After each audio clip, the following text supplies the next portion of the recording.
Halo malam pemirsa Bali Avatar. Malam ini kita akan membahas satu hal yang dibilang serius, dibilang tidak serius, mengenai nasib krama kita semeton kita di Bali adalah para tour guide ya, para himpunan pramuwisata Indonesia ya.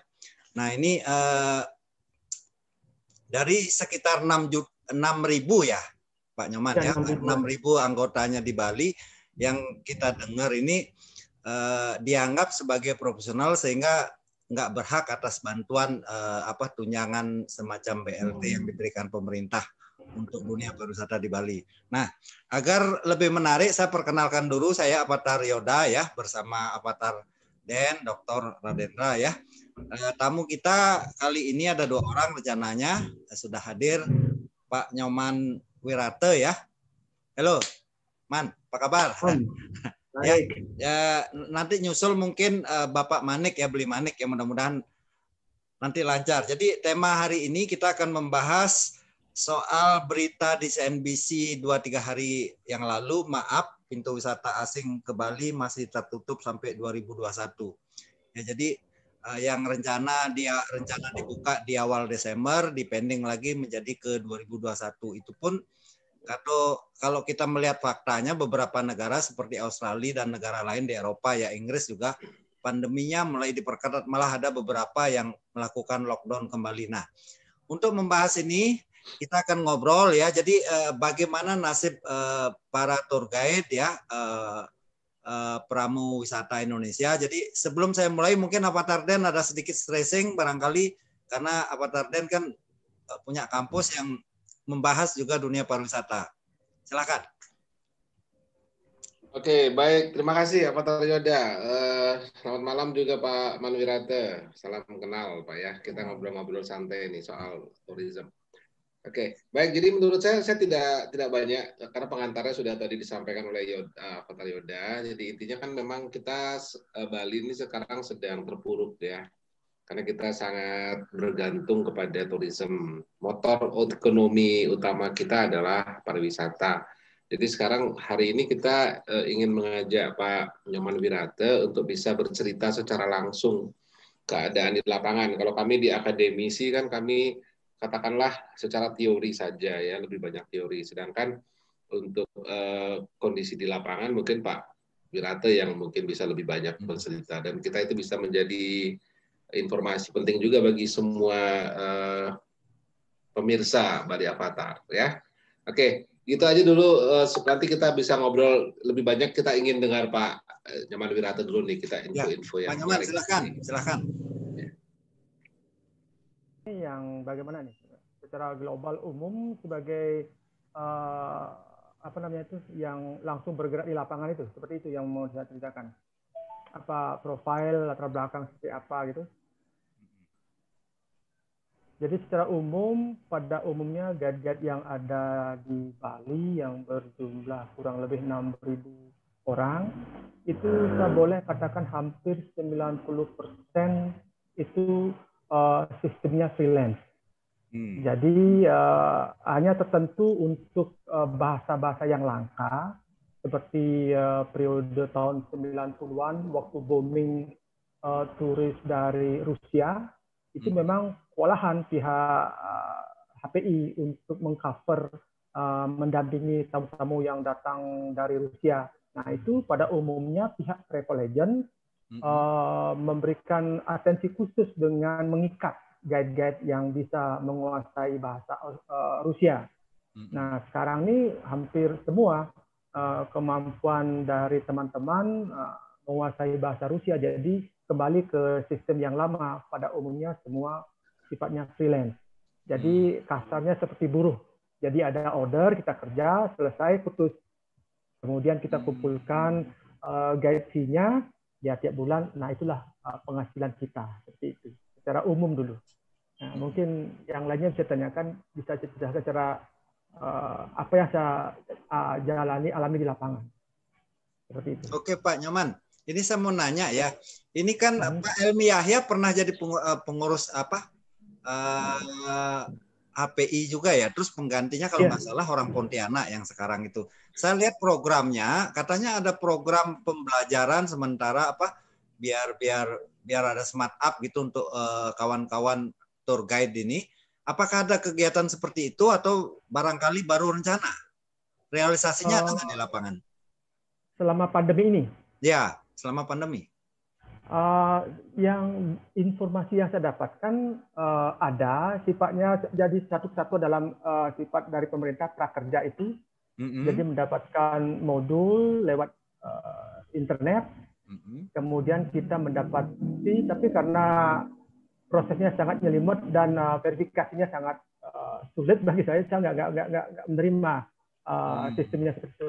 Mungkin ada yang berhasil mendapatkan, itu kan periodenya sampai kalau tidak salah sampai 10 kali penerimaan prakerja, tidak dikhususkan untuk guide saja itu, tapi untuk keseluruhan sifatnya umum untuk Indonesia itu. Oh ya, yang saya dengar itu HPI buat program yang khusus anggota, tapi karena anggotanya seluruh Indonesia mungkin besar juga ya, mungkin belum sampai atau baru rencana barangkali. Nah, ini kan seperti ini ya Pak Nyoman ya. Jadi sekarang kan ada wisata virtual gitu ya. Kenapa Pemda Bali atau masing-masing provinsi kabupaten atau kota gitu ya nggak berprogram ajak aja kerama-kerama semeton-semeton para tour guide ini baik freelance maupun yang sudah mapan untuk buat program semacam influencer gitu, barangkali kembangkan Bali ya, keluarkan bantuan. Kalau menurut Pak Tarden ada nggak upaya proaktif seperti itu dari Pemda Bali sampai hari ini? Iya, saya tidak begitu jelas mendengar baik. Jadi, tapi ada itu sebenarnya. Mungkin Pak tidak bagus bisa menjelaskan.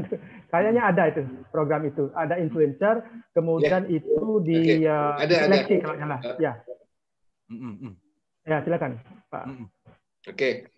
Baik, jadi sepengetahuan saya, jadi saya juga nggak terlalu mengikuti dengan mendetail ya dari program-program yang terkait tentang itu. Tapi sepengetahuan saya ada beberapa video pendek yang dibuat ya, itu mungkin juga melibatkan beberapa selebriti juga untuk membuat tamu-tamu yang berkunjung ke Bali itu lebih meningkat lagi. Tapi memang sasarannya masih domestik ya. Betul. Masih domestik karena memang secara formal kan masih ditutup tamu dari luar negeri. Nah, tapi mungkin perlu digenjot lagi, perlu dimaksimais lagi karena itu kan ya katakanlah memang mungkin bagi teman-teman seperti Pak Nyoman untuk pramu wisata untuk yang domestik itu tidak terlalu berpengaruh ya Pak ya, Pak Man ya, dan juga Avatar Yoda. Tapi untuk minimal untuk menggerakkan sementara perekonomian yang berbasis pada pariwisata ini mungkin itu salah satu yang sudah dilakukan, dan menggunakan selebriti atau endorser atau influencer itu juga mungkin sudah, saya lihat sudah beberapa sudah ada. Cuman ini tinggal bagaimana memaksimalkannya aja, apakah memang sudah efektif apa tidak itu yang belum diukur. Dari kita kan akademisi kalau ngomong efektivitas kita harus ada riset lah gitu ya. Kalau enggak kita belum berani, paling mengamati sekilas saja. Itu sementara dari saya. Program itu sudah dijalankan, bahkan sedang berjalan. Cuma untuk sementara ini belum dievaluasi. Itu kalau sudah melibatkan beberapa bus menginap di beberapa tempat objek wisata, sekaligus sebagai nanti pesertanya. Kalau tidak salah, maaf saya tidak ikut kegiatan seperti itu. Yang saya tahu nanti. Oh iya benar. Saya pernah dengar ya.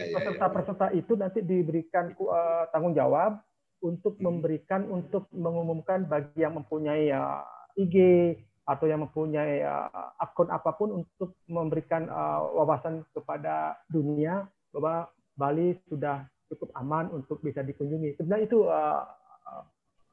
tujuan utamanya sebenarnya. Influencer. Iya. Pak Nyoman, saya itu mau sempat saya dengar ya, ada influencer yang punya banyak follower gitu ya. Oke, silakan ya udah. Ya jadi Pak Nyoman ini kan anggap aja kita jadi individual ya. Ngomong-ngomong Pak Nyoman kan udah jadi target juga ya. Jadi punya mantan tamu kan, itu masih komunikasi nggak? Ada nyimpen WA-nya, barangkali ada big datanya nggak seperti itu? Kalau seperti itu sih sifatnya temporer ya. Kita mendapatkan klien, kemudian berkesinambungan datang ke Bali, kita juga yang bisa mengurus, tapi sifatnya tidak permanen. Karena kalau sudah melibatkan sekian orang, mau tidak mau harus melibatkan travel agent.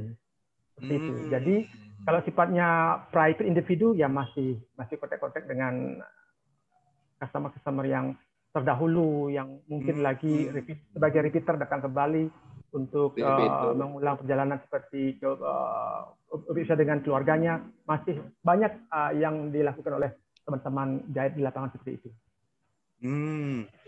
Nggak, maksud saya seperti ini Pak Nyoman. Jadi ini tampaknya Pemda harus ada pelatihan ini. 6.000 orang itu harusnya kesentuh semua loh. Jadi contoh ya, ini menurut saya mestinya budgetnya nggak terlalu besar, mestinya ya. Tinggal pemerintahnya mau atau tidak gitu. Jadi contoh misalnya kumpulkan 6.000, benar-benar 6.000 ya, dibagi sesinya.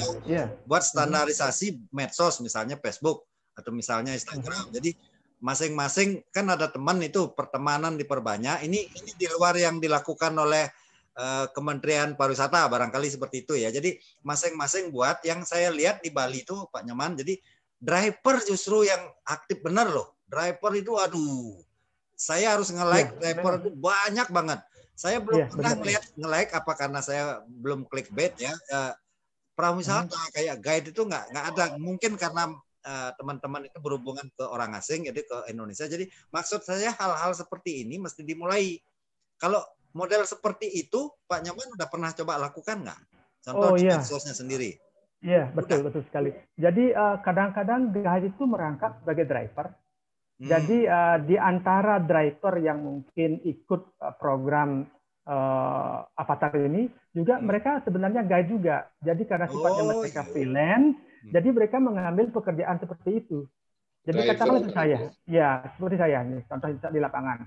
Jadi mungkin next year datang tamu dengan kondisi yang berbeda, dengan keluarga yang berbeda. Mereka merekomendasikan, mereka tidak perlu memakai jalur resmi seperti lewat travel agent. Mereka ingin komunikasi lebih person to person. Jadi itu targetnya, kita bawa, kita sewakan kendaraan, kita yang mengajak mereka selama beberapa hari di Bali.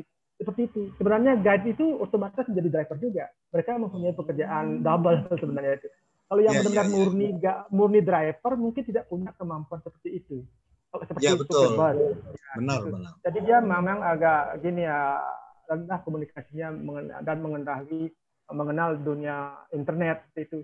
Tapi kalau driver yang sekarang yang sambil nyambi jadi driver di setengah kekosongan order dari pihak agent, mereka punya seperti kanal khusus untuk mencari tamu lewat internet.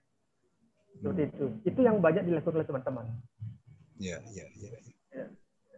Nah, mengenai peningkatan kemampuan guide sudah banyak dilakukan oleh pemerintah, terutama pemerintah Bali dengan menerapkan kompetensi. Jadi setiap 2 tahun, 3 tahun kalau salah, itu kita rutin dievaluasi kompetensi kita untuk mendapatkan sertifikat itu. Ya, upscaling untuk membuat impact-nya lebih besar gitu. Udah dimulai ya, udah ada ya. Sudah dari dulu. Kalau Avatar Den barangkali ngelihatnya gimana? Biar Krame ini bisa masif gitu loh. Jadi Bali itu betul-betul bergerak semua lini gitu. Ya. Oke. Jadi kalau saya melihatnya dari perspektifnya begini, kan ini adalah sebuah bidang aktivitas yang memang sudah lama sekali di Bali ya. Dan mungkin persoalannya adalah political will dari pemerintah itu yang memang kita lihat belum maksimal. Artinya ada banyak hal yang bisa digarap sebetulnya, tetapi itu memang belum dilakukan. Nah, ini saya melihat pemimpin kita selama ini sudah cukup bagus, sudah baik. Cuman mungkin inovasinya yang ada perlu ditambah, gitu ya, inovasi dan kreativitasnya. Seperti misalnya bagaimana tadi merangkul teman-teman yang ada di asosiasi atau di komunitasnya Pak Nyoman Wirate misalnya. Kan bagaimanapun juga ini kan ujung tombak ya, Pak Nyoman Wirate dan kawan-kawan ini ujung tombak. Walaupun mungkin dari segi katakanlah organisasi mungkin ada beberapa, tetapi kalau bisa memang semua itu coba dirangkul dalam arti semua coba disentuh gitu loh. Nah, metode menyentuhnya ini kan memang macam-macam. Nah, seperti tadi misalnya contoh kita ada semacam pelatihan free dari pemerintah di daerah. Nah, ini tidak ada biaya, tetapi untuk menyamakan semacam ya matrikulasi lah, semacam penyamaan gitu, bahwa minimal teman-teman yang berprofesi sebagai wisata yang lebih banyak freelance mempunyai aware tentang pentingnya jaringan networking dengan media sosial ya. Nah, tadi kan sudah kita dengar dari Pak Nyoman bahwa Pak Nyoman sudah melakukan itu ya. Melakukan itu, tapi apakah teman-teman semua yang lain melakukan yang sama, kan juga mungkin kita perlu katakanlah kita perlu make sure bahwa itu semua dilakukan oleh semuanya, dan itu satu caranya adalah dengan mengundang semua, atau mungkin secara bertahap ya, tahap 1, tahap 2, tahap 3 dan seterusnya, dilakukan pelatihan termasuk tentang ya mungkin sedikit digital marketing lah. Sedikit tentang digital marketing, sedikit bagaimana memelihara akses, memelihara customer, dan juga termasuk perspektif pendekatan dengan pendekatan dari, katakanlah di Pramu Wisata kan sendiri juga ada beberapa tipe ya. Tipenya ada yang freelance, ada yang terikat pada suatu company atau corporation. Kemudian ada yang memang ya itu semua punya ininya lah, variasinya ada various. Nah, jadi kalau bisa semua disentuh, karena titik berangkatnya adalah bahwa teman-teman inilah ujung tombaknya pariwisata Bali. Kalau memang kita ingin pariwisata kita lebih maksimal, lebih optimal, ya kita harus membuat sebuah pemahaman yang sama lah, minimal level pemahaman yang sama, level skill yang sama, dan level kemampuan memelihara networking yang sama. Nah, jadi seperti itu nanti mudah-mudahan nanti kan akhirnya semuanya kembali ke pasar lagi. Apakah masing-masing bisa memaksimalkan potensinya, itu kan akhirnya ke orangnya masing-masing. Tapi itu minimal beberapa hal contoh yang di mana pemerintah negara dalam konteks ini adalah pemerintah daerah ya, pemerintah hadir untuk bisa ikut memberdayakan teman-teman ini. Ya, saya setuju sekali itu sistemnya seperti itu. Oke.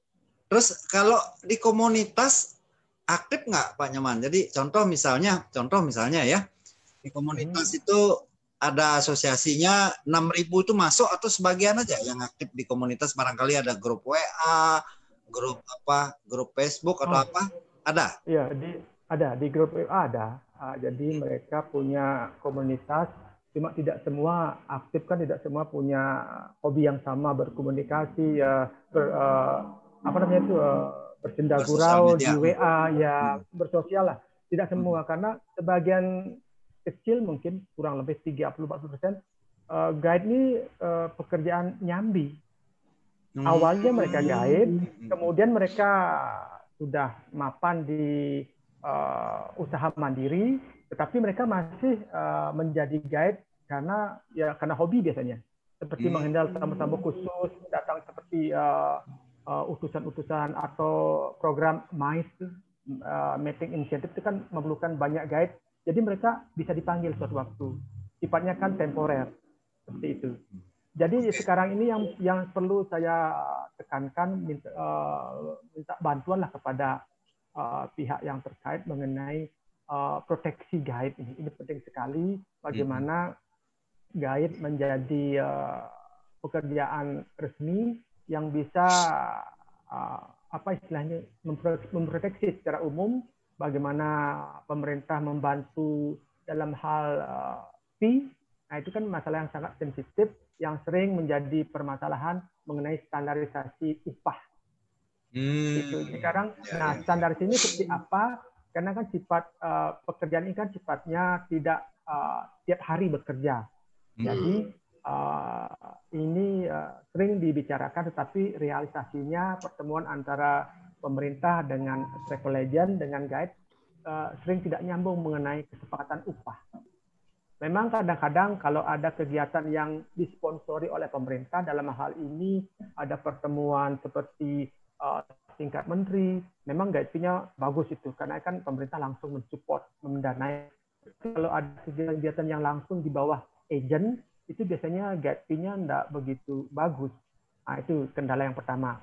Yang kedua, kendala yang kita hadapi itu mengenai inkonsisten, apa istilahnya itu, tidak konsistennya pihak agent untuk selalu memakai tenaga guide karena pertimbangan efisiensi. Kadang-kadang ini di lapangannya, saya bercerita di lapangan mengenai kondisi keadaan teman-teman.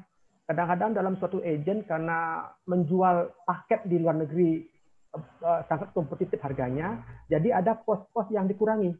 Contohnya dalam penjemputan, dalam transfer kembali ke bandara tanpa didampingi oleh guide. Nah, itu kendala yang ada di lapangan. Semoga nanti dengan Bali Avatar ini bisa memberikan penekanan pada pihak terkait, terutama pemerintah memberikan tekan serius untuk tetap memberikan porsi kepada guide. Jadi dengan memang sih seperti lingkaran ini. Kalau mereka memakai sistem yang kita setujui bersama, jatuhnya nanti cost-nya akan tinggi di pihak travel agent menjual ke luar negeri. Di sisi lain, mereka berkompetisi dengan negara lain dalam hal harga. Seperti itu. Jadi saya tidak tahu bagaimana nanti pemerintah memberikan formula bagaimana biar ada win-win solution antara guide, travel agent, dan pemangku kebijakan. Oke, saya rasa karena durasi, jadi cukup jelas Pak Nyoman. Jadi nanti mungkin next kita bisa kolaborasi lagi, kita berjuang ya, Bali Avatar selalu berjuang biar Bali punya blueprint, master plan 100 tahun ke depan. Jadi ini barangkali salah satu yang harus dimasukkan di master plan tersebut. Jadi 100 tahun lagi nasib guide, ya ini kan pramu wisata ya, pemandu wisata itu ujung tombak soal kesan, apalagi di Bali. Bali itu seperti apa, mulai dari mereka kesan itu dibangun kan seperti itu ya. Jadi saya dengar Menteri Pariwisata juga ada bicara di podcastnya Deddy Kombusir bahwa programnya banyak, gara-gara pandemi banyak yang nggak jalan. Nah itu barangkali kita tunggu ya realisasinya. Tapi buat Krame Semeton yang menjadi tour guide internasional, sabar, mungkin harus berjuang lebih kompak ya, lebih solid. Jadi kalau mau ajak teman-teman bergabung di komunitas Bali Avatar di Facebook ya. Jadi kita sama-sama berjuang. Nah ini kebetulan beberapa calon pilkada teman-teman juga, mungkin ke depan kita coba stressing soal ini. Apa Tarden? Gimana? Ada tambahan?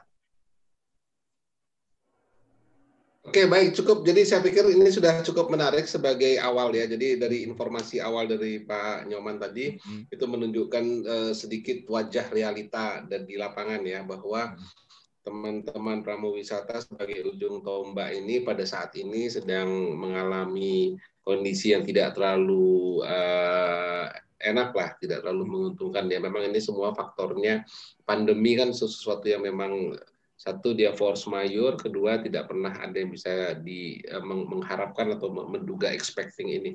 Nah, jadi mungkin saya pikir itu aja untuk awal, ini sangat baik. Mudah-mudahan bisa dilanjutkan dengan diskusi-diskusi selanjutnya, setidaknya membangkitkan awareness teman-teman kita, para pemirsa Bali Avatar, bahwa ada persoalan ini juga terkait dengan Bali yang mungkin juga bisa nanti jadi inspirasi juga bagi daerah lain di Indonesia. Tidak-tidaknya ada kesamaan, kemiripan persoalan. Itu dulu dari saya.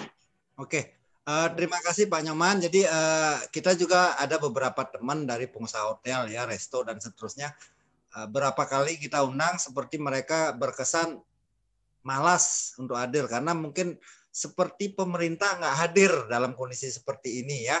Mereka butuh empati. Jadi Krame Semeton Bali Avatar. Jadi jika mendapat manfaat dari podcast ini, jangan lupa like, share, komen ya, kasih feedback dan subscribe. Jadi perjuangan 1000 mil dimulai dari langkah pertama dan Bali Avatar sudah mulai. Thank you Pak Nyoman. Mudah-mudahan perjuangannya akan mendapat berkah yang baik ya. Suksma ya.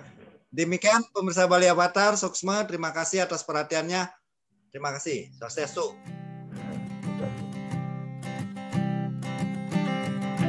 I keep a photograph in which we were in love, caught in your eyes, waiting for the sunrise. I barely even knew who you were, I swear. But somebody told me that